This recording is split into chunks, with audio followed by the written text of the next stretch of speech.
We were criminally overrated last year.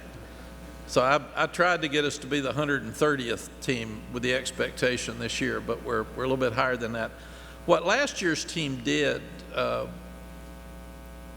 really went unnoticed, the positive things they did. They beat Miami for a third time in a row. They beat Duke for a third time in a row. They beat a top 10 Wake Forest team. So there were a lot of great things we did. What we didn't do is we weren't consistent, and that's my fault. The team is, they take on the personality of the head coach, and if your team is playing inconsistently, that meant I coached them inconsistently. And I hate that. It just makes me sick.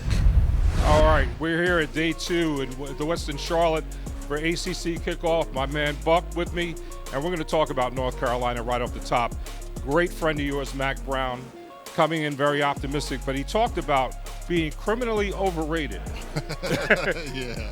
as opposed to be criminally underrated this season. Let's talk about Mack. Yeah, I think he brought that up because he was really talking. We saw him in the spring and had a chance to spend time with him, and I think they were really kind of resting on the laurels. And I don't think he said it was everybody, not just the players. I think the good thing with Mack is he never will call his players out or his coaches, usually in public. He does all that stuff behind the scenes. But they were. I think they heard a lot of things about how good they were going to be. It didn't come to fruition. They didn't play well defensively. That's why Gene Chizik is there. They've got new offensive line coach, Phil Longo, the offensive coordinator. I think you're going to see some good things from them. And the players even talked about it, just really being able to say, okay, these are the things we need to do, and we need to be a much better team in order to have a very successful year. Buck, let's talk about the improvement that Chizik should make right out the gate. Guys like that he acquired on defense, do you think that he can do something with them this season and bring them up drastically? I think he can, because I think the one thing with Coach Chiz, and I've known him, it's interesting. I've worked with both of them at ESPN, been around them and understand how they think. What they want to do is attack on defense and be physical. And they've been able to have some guys that have been left over. They really are excited about their D-line.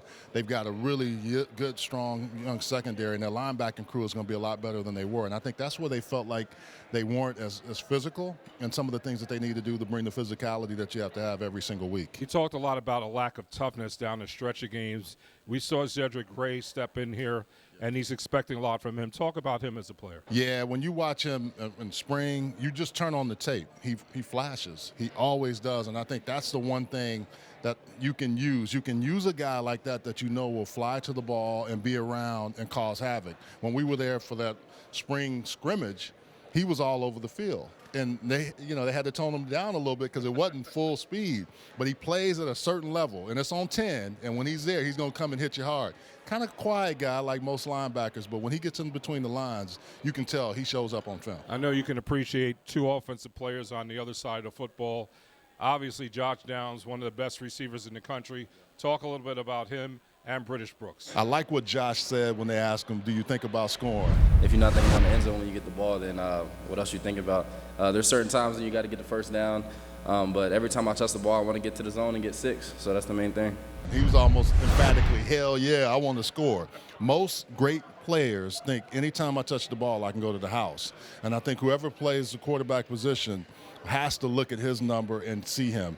That running back room is also going to be very strong. I think that's one of the areas where they have to get back to. They led the league in rushing, but I don't think they feel like they did as much as they could have because it was more quarterback run instead of running back run, and I think they want to do that. Natron Means, who I've known a long time, and talked about that this offseason. Well. Yeah, he was a great player at North Carolina. And he went to the pros and played in San Diego with a buddy of mine. I'll tell you what he also do is he's going to get in those guys. When we were at practice, he had one of the young guys with him all over. He was working on every little thing, and I think that's what's going to help that North Carolina team be better this year as well. It's something that Coach Brown touched on a little bit, the NIL situation and the impact it's had on the program and other programs around the country.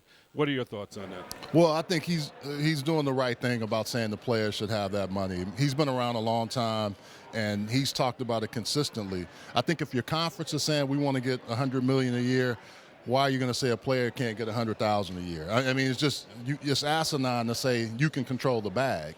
This is out in the open now, so maybe there's a baseline level of what you pay these young men, and then if you can make more, that's what your value is. And so I think we have to stop playing the whole game of The players shouldn't be paid. Kirby Smart just signed a gazillion-dollar deal today. I don't know. It was something crazy. Absolutely. So, and coaches are allowed to do that. I think these players should get something in that as well, because these TV contracts are going crazy. Now, I think what Coach said was accurate. There was no guardrails, so they have to go back and figure out how they're going to do that, because now that we're able to see NIL, that's not what's controlling it. These TV dollars are really driving everything, in my opinion.